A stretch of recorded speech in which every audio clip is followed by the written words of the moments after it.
Hai guys, siapa sih yang gak kenal dengan Masashi Kishimoto? Orang di balik layar atas kesuksesan manga dan juga anime Naruto. Nah, setelah manga Naruto kini tamat, apa sih yang beliau lakukan? Pasti banyak di antara kalian akan menjawab beliau menggarap manga Boruto. Tapi tahukah kamu kalau awalnya manga Boruto digarap oleh mantan asisten Kishimoto yang bernama Ukyo Kodachi dan Mikio Ikemoto. Belakangan, karena tidak puas dengan cerita dari Ukyo Kodachi, akhirnya manga Boruto diambil alih oleh Masashi Kishimoto sendiri. Lantas, apa yang beliau lakukan sebelum itu? Setelah menamatkan Naruto, Kishimoto sempat memutuskan untuk rehat. Namun, itu nggak bertahan lama karena setelahnya ia kemudian turun gunung dengan berkolaborasi dengan Akira Okubo. Akira Okubo ini sendiri cukup berpengalaman di dalam dunia manga karena telah membantu Kishimoto menggarap manga Naruto selama 9 tahun. Ia juga merupakan saudara dari Atsushi Okubo, mangaka dari Soul Eater dan Fire Force.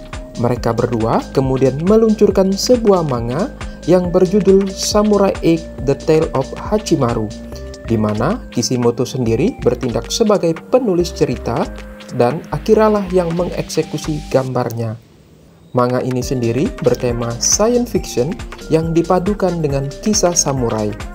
Mengikuti kisah Hachimaru, seorang bocah yang kesehariannya harus dibantu oleh alat penopang hidup. Ia bercita-cita untuk menjadi seorang samurai dan pergi berkelana. Suatu hari, ia menemukan benda semacam daruma, yaitu bola yang digunakan dalam permainan tradisional Jepang, yang ternyata adalah seorang master samurai dalam wujud musang. Lalu, kenapa manga ini tidak banyak digaungkan seperti manga Kishimoto sebelumnya? Jawabannya, karena manga ini kurang diminati. Bahkan, manga ini hanya punya usia seumur jagung, yaitu hanya bertahan selama 1 tahun, mulai dari tahun 2019 sampai dengan tahun 2020 saja. Manga ini hanya mendapatkan 43 chapter yang tercakup dalam 5 volume tankobonnya. Padahal Kishimoto pernah mengatakan sebelumnya bahwa manga barunya ini paling sedikit akan mencakup 10 volume. Pertanyaannya, apa yang membuat manga ini tidak populer? Secara tema, manga ini sebenarnya mengangkat tema yang sedang populer saat ini di Jepang, seperti teknologi dan samurai. Art style manganya sendiri sangat mirip dengan manga Naruto, walaupun tidak digambar oleh Kishimoto sendiri. Namun, Kishimoto tampaknya terlalu ambisius untuk mengulang kesuksesannya kembali dengan memasukkan terlalu banyak ide populer seperti alien, cyborg, robot, dan Star Wars. Mungkin Kishimoto ingin menandingi world building dari manga One Piece sehingga bisa punya cerita manga yang panjang. Namun, hal ini justru menjadi bumerang karena ceritanya jadi tidak fokus dan terkesan dipaksakan. Manga ini sebenarnya sudah mendapatkan privilege dari nama besar Kishimoto yang dibuktikan dengan peluncuran chapter pertamanya yang memecahkan rekor, yaitu sebanyak 73 halaman.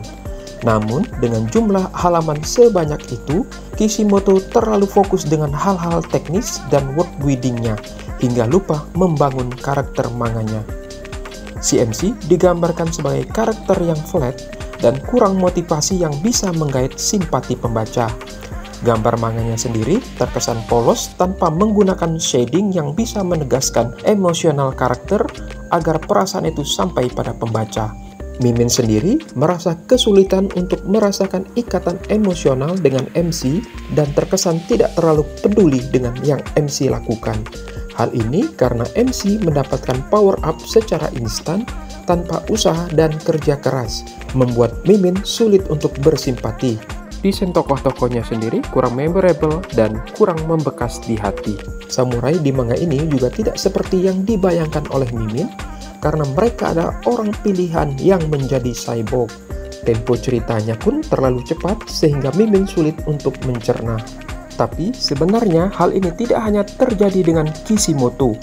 Banyak mangaka yang telah sukses dengan manganya mengalami kesulitan ketika memulai manga yang baru. Entah karena pembaca yang sudah berekspektasi tinggi atau sang mangaka yang terlalu ambisius untuk mengulangi kesuksesannya hingga menggarap manga tanpa cerita yang matang. Sebut saja ada Akira Toriyama yang belum bisa mengulang kesuksesan Dragon Ball dan Tite Kubo yang kesulitan dengan manga Burn the Witch-nya. Apakah Eiichiro Oda akan mengalami hal yang sama setelah menamatkan manga One Piece-nya? Hanya waktu yang bisa menjawabnya. Bagi yang ingin menghilangkan rasa penasaran kalian bisa coba langsung membaca manganya sendiri. Berikan pendapat kalian di kolom komentar dan jangan lupa klik tombol like dan subscribe-nya. Sampai jumpa!